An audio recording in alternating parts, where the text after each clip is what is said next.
Alright, 97.7 Outlaw Radio FM listeners. We are here. We're live full effect here on the East Coast at 4 p.m. And we got one of my good friends all the way in Montreal, Quebec. He is the owner and operator of a YouTube podcast called Talk to the Mic. And right here we got Mike. How you doing, brother? Good, good. I'm doing good. How are you? I'm doing good, man. I'm doing great. I gotta ask, man, what's everything like out in Montreal with this COVID stuff going on? You know what? Everything is starting to open up now. A lot of the bars have opened up instantly. I think nightclubs started to open up yesterday. It was a little awkward because one of the nightclubs called Electric Circus that I go to a lot, Electric Avenue, sorry. And in order for them to open, they had to put tables on the dance floor. People are not allowed to dance. You can come and you can come enjoy, have drinks, listen to music, but you're not allowed to dance, and you still do the social distancing thing.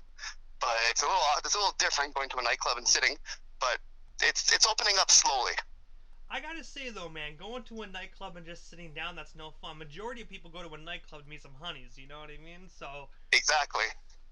I don't know. It's still pretty good though. You know, you at least you get out and you don't have to sit at home and drink alone and be lonely. So it's I guess in a way it's a bonus. Sure, you go in, grab yourself a $7 beer, $8 beer, and have a good time. But the one thing I do want to, this is probably gonna bring us both back from like quite a few years, man. But we both of us, we met at Great North Wrestling, man. I believe you were like a security guard at the time.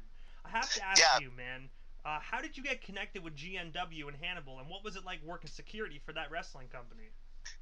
I just happened to show up with a buddy and started helping out, and I knew one of the wrestlers there too. His name was Jeremy Prophet, and then I just started to help out. And one day I helped out.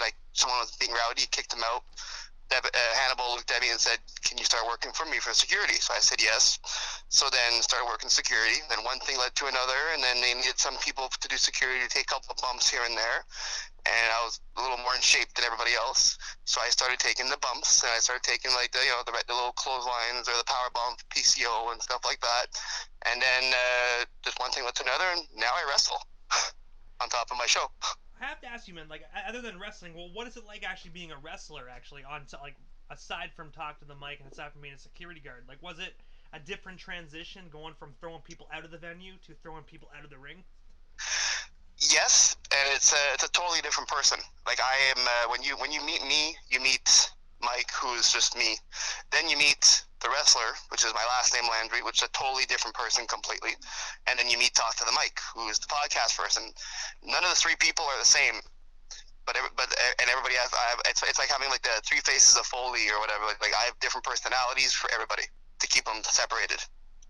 And also, man, out of all the individuals you've actually been in a wrestling ring with, I have to ask you, who is your most favorite individual to actually be in the ring with? There's a funny story behind that one too. It's Sid Vicious, Psycho Sid.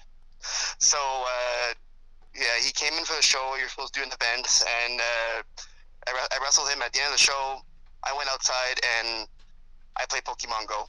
So I went outside to try to do a raid, and all of a sudden I see Sid walking towards me, and I'm like, oh, maybe he's asking for something or whatever, and pulls out his cell phone and starts doing the raid at the same time as me. And I was like, okay, it's awkward, 7-foot guy playing Pokemon Go. But yeah, it's just a funny story, funny moment that I didn't know that he played Pokemon Go. And the funny thing was, man, like I think I was there one of the nights that Psycho Sid was actually there, man. I remember, I think it was Ottawa, man, and me and the wife's car actually broke down, so we actually took a flatbed on CAA to the venue because we didn't want to miss meeting Psycho Sid. So instead of going home like a normal person, we actually had our car towed to the venue, and Oh wow. then we used my CAA card afterwards just to get home, saying we came out with a flat tire. It was savage, but we ain't gonna miss Psycho Sid for nothing.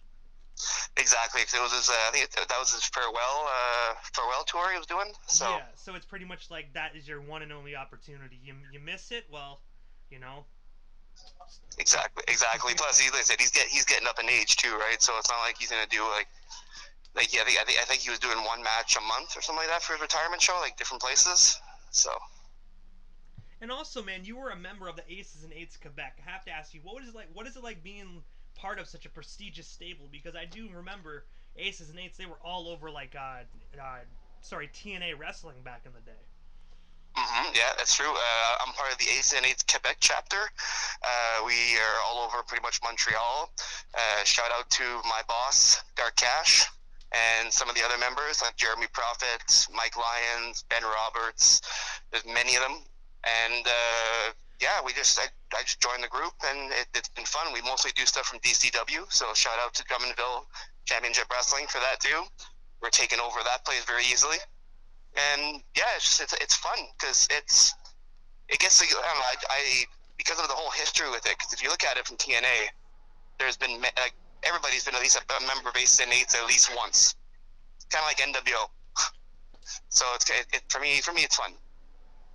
And also, aside from the wrestling part of things, man, you are also the owner and host of the YouTube series called Talk to the Mic. I have to ask you, tell our listeners a bit more about that. How did it come to be, and where can we actually check that out? So Talk to the Mic is a video podcast that I started. I interview local talent like hip hop. It could be any genre of music: hip hop, R&B, techno, country. I've got some actors that could have come on the show, some celebrities. Some of them are friends of mine. They said they would do the show, and it was started off as just I want to do a podcast. I couldn't think of a proper name, and I was just sitting there with some buddies, and one buddy's like, well, they're gonna be talking to you, right? So I was like, yeah, well, obviously it's my show, so why don't you call it talking with Mike or something? And that was the first initial thing, and I'm like, no, it's gotta flow better than that. And then out of nowhere, it just came to my head, like, talk to the mic, because you're talking to a microphone when you talk to somebody. Mike kind of rhymes, so that's why the logo is also a microphone with a beard, because I have a beard. And it's simple, but it works. And it's on YouTube, and you just gotta look up Talk to the Mic. If you go on my Instagram, the link is already there. So talk underscore the underscore no, talk to underscore the underscore mic. And yeah, it's right there. You can check out. I've had like local artists. I've had some of the Trailer Park Boys on the show. I've had Swifty McVeigh, who's been on your show as well. My friend Shaw Claire, he's been on your show as well. So it's just I've had Snow, who's the interesting one. And also, man, out of all the individuals that you actually had the opportunity to interview, man, which one stood out to you the most? Like, which one was actually your favorite interview? Out of all of them, it would have to be uh, it's a local artist in Ottawa named Vante Poems. He was and Dip Black, another local artist from Ottawa. It was his first ever for Dip Black. It was his first ever interview he's ever done. He was an up and coming artist. He was trying to get big, and he was surprised that I said yes for an interview. And I said, well, it's what I do. So his interview was good. It was a good one because it was his first one. So whether he did good or bad, you learn from the experience. You learn from the mistakes. That's if my show did that, and now he's doing interviews like crazy. He's getting big in Ottawa, and if I feel like I did my part, and I'm happy for that. And then the Devontae Poems one, he's a very interesting person, and we were supposed to do a 15-minute video podcast, and that one lasted about 40 minutes. We lost track of time and just kept talking.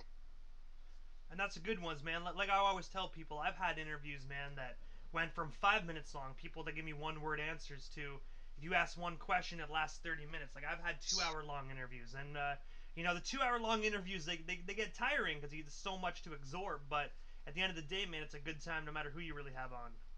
Exactly. Like was it a couple of weeks ago? I had T from Trailer Park Boys, Tyrone, on, and we were supposed to do like just a 10-minute thing, and I think that one lasted about 2.5 hours. So, and we just lost track of time. We just looked and we're like, oh, okay, like we're supposed to be done 10 minutes, like 2 hours ago. So we just kept shooting the shit and having a good time. Same thing with Swifty McVeigh. We did his part two, and we just kept chatting. We were having drinks on the show and everything, and just one thing led to another, and it became like a regular chat. And I forgot I was even doing the podcast. And also, man, you were also prevent. My apologies. I'm trying to get this word out. Presented an award by the mayor of Ottawa. I have to ask you, how did that come to be for you, and what was it like being recognized by your hometown?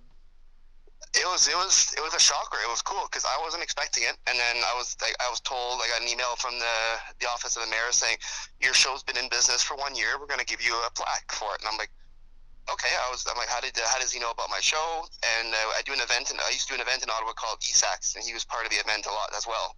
And he saw my show stuff there. I helped out with ESAX for pictures and videos, and he found my show there, and he started watching it, and he said he liked it. So after the 1 year anniversary, he gave me a 1 year anniversary plaque. They told me to come to City Hall. First, I thought I was getting in trouble, so I was like, "This is like a ploy, and like, surprise, you're in trouble, you owe money or something." And but at the end, I showed up. They took the plaque, took a picture with the mayor, asked them if he wanted to wear my Talk to the Mic necklace, and I did my classic pose with them, and it was fun. It was cool. It was different. And also, you also were nominated for another award as well. Sorry, for two awards this year in 2020 for at the Ottawa Awards, presented by Face Magazine. I have to ask you, how does it feel to be nominated and recognized again by such a prestigious award show within your community? That one was a shocker as well because I wasn't aware I was nominated because I was only in Ottawa for the 6 months out of that 1 year that people were supposed to do the voting for, and I found out I was sitting at a bar with a buddy, and another buddy sent me a message saying like, "Hey, we voted for you," and I was like, "Okay, you for what? Like, am I nominated for something?" And he's like, "Check Faces Magazine," and then I checked the email went into my spam by mistake, so I never got the email saying that I was nominated for these two things. So I looked on the Faces Award and I saw those, and I was like, "Oh, cool! Like, I'm nominated. I didn't win, but it was still cool to be nominated." So And I gotta say, man, maybe next year, you never know, right? Because that award show happens that happens like every single year, correct?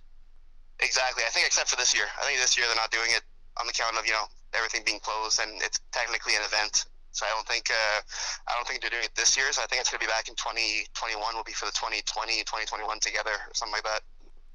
Yeah, unfortunately, with the whole COVID-19 situation, a lot of things are closed down. That's a sad part, to be honest, man, because it's I know COVID-19 is serious, but it really takes away with it for the entertainment industry as well.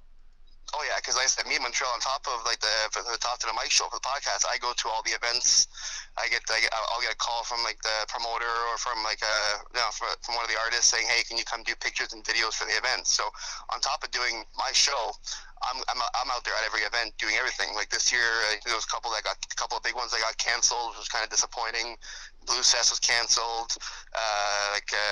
Metro was supposed to be a good one this year. I was granted two interviews per day for artists. So the two artists I picked, the first one was it was Snoop Dogg, not Snoop Dogg, that was 50 Cent, and Travis Baker or something. I think he was there or something like that. So, but then they canceled all that, so they may not get them next year. Blues Fest, I was supposed to go down to interview Nelly. That's not gonna happen. That didn't happen anymore either because of that. So, it took a toll on everything. It took a toll on me. I spent a lot of time at home playing Nintendo, and yeah, it sucks. But like I said, it's the only way things are gonna get better is if they delay things. There's a bad thing to it, but there's a good side to it.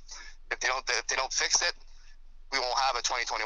We won't have a 2022. At least we can write off 2020 and just make everything next year bigger and better. That's most definitely true. Yeah, I was looking forward to going to Blues Fest again this year, man, to see Boys to Men, because those guys are getting up there in age, man. So I would have loved to hit up a Boys to Men concert. Nelly was a bonus, to be honest. Like, I like Nelly, but I only like two songs. I think it's like Hot in Here and Ride with Me. So I would be there for like two tracks and be like, all right, now bring on Boys to Men. Yeah, it wouldn't be like your Snoop Dogg one and sitting at the front getting dehydrated, right? Oh man, that was like crazy, bro. Because I would think I was 11 and a half hours. I dehydrated myself, man. I'm not gonna lie to you. All I'm gonna say is after that concert, I was scared to pee. Like, It's just air that comes out at the end or some kind of I think paste, it was and a bunch of then you dust, gotta be bro. careful. I felt like a 19. I felt like a guy that was born in the 1800s, man. Just pure dust. But no, aside from your talk to the mic stuff, man, you were also a photographer as well, man. And I noticed one thing, and I know my wife is gonna love this because she's a huge Backstreet Boy fan. But I noticed, I believe it was in the Bell Center where you did it, but you actually were a photographer for the one of the Backstreet Boy concerts. And I know my listeners that are listening, they're probably like, ah, shit, typical white boy bringing up the Backstreet Boys. But I gotta ask you, man, what was it actually like just being able to be a photographer for one of the biggest boy bands in all of pop music history? It was fun. It was different. I wasn't expecting it. I got the call to go, and then when I got to the Bell Center, they put me in the list for the photographers, and they said, "Okay, you can be out there for 3 minutes every couple hour, every hour, or whatever it was, and you can go." And then I'm like, "Okay." And then they looked at me and said, "No, you were requested to stay for the entire show." So I was in the pit for the entire show. Well, for half the show, I was on the pit, and then for the other half of the show, I was on stage. I was on the side stage taking pictures and whatever have you not. and because I know one of them from back in the day. I know Nick, so he's the one who made the request to get me to stay there, which was kind of cool. And then after the concert, we did a little after party at a little bar in Montreal. It wasn't too big. It was just, I think, Nick, AJ, and I think Howie was there. That's about it. The other ones went to bed. So it was fun. It's cool. It's not, again, not my type of music either, but definitely not your viewers' type of music. Hey, I'm not But gonna it's lie though, man. When I was a kid, man, I used to fuck with the Backstreet Boys. I ain't gonna lie. You know what I well, mean? I did Larger I than did the life, and I wanted that away, man. You can't tell me you haven't listened to that once, man. I used to listen to them. Oh yeah, I did. I had a friend of mine. She played it like every Backstreet Boys song religiously. So I got to listen to them all, and I had the frosted tips for a bit too when I had hair. So I blame that for that too. So Oh man, when I was a little kid, I actually had the bowl cut going on, man. I had like the little like 13-year-old Nick Carter look going on, man. I think everybody had that at one point. Oh yeah, man. But I gotta ask you, Mike, what's next for you? What's next on the horizon for Mike Laundry, the wrestler, and also Talk to the Mike? Well, once the wrestling shows start opening up again, more shows. We're gonna start to do some like kind of like what WWE did, like some filming stuff. So it'll be like cinematic type movies. I made a deal with one of the federations, and I'm gonna be the one. I'll be wrestling in it, but at the same time, I'll be doing the cinematics for it. So I'll be doing like the behind the scenes and the ring stuff. For Top of the Mic, I've got lots of interviews set up, ready to go. I've got Trailer Park Boy Week. I've got I got the last few ones I released were Shock Layers Part 2, your interview because you've been on the show, and Green Mountain, the series on SwearNet. So like I said, I got lots of interviews. I think I got 15 or 16 to edit right now and work on and release, and I've got a dozen more. I've got a couple of big names that have been confirmed. I just got to wait until I have time to actually do it, and more local talent because that's pretty much the reason. The reason why I started it was for local talent, and I drifted away a bit with some big names, but I want to get back into local talent. So I made my run around, talked to all the local talents, saying, "You guys ready for your part twos?" Or local people in Montreal now that never had an interview. I'm like, "You're going to be on the show too." And next step too is also probably opening a studio. I'm still working on that with the whole COVID-19 thing, but a friend of mine wants to open a studio here for artists to record and everything, so he asked me to be a partner. So Talk to the Mike might join that too. We don't know. The sky's the limit, and I'm not in any rush for anything. And also, man, so this is the time in the interview, Mike, that I give a chance for the individual that comes on the platform before I wrap it up. Just a chance to give shout outs to whomever they want to give shout outs to. And if you can, drop them social media handles. That way our listeners can follow you and your podcast journey if they're not already doing so. Perfect. Well, first of all, shout out to you for having me on the show. I'm happy for that. It's I'm usually the one asking questions, and now I'm getting questions asked to me, so it's totally different. Shout out to in Ottawa to Diamond Mine Agency, Brandon Bird, making all those the amazing shows in Ottawa and everywhere else. Shout out to the Rock Pile. Shout out to Swifty McVeigh, Chuck Lair. He's just coming back from a little project in Nova Scotia, so he's back in my Mississauga. Shout out to my family. Shout out to my fans. Keep watching the show. If you like the show, always put a comment on an episode. If you don't like it, even put a comment that you don't like it, and tell me what you don't like. Then this way here I can improve and I can fix it. And if I'm making a mistake, I love it. And if you want to follow me on social media, on Facebook, it's Talk to the Mic. On Instagram, it's talk_to_the_Mike. There's also my Twitter, which is Talk to the Mic 3. I'm on TikTok, Talk to the Mic.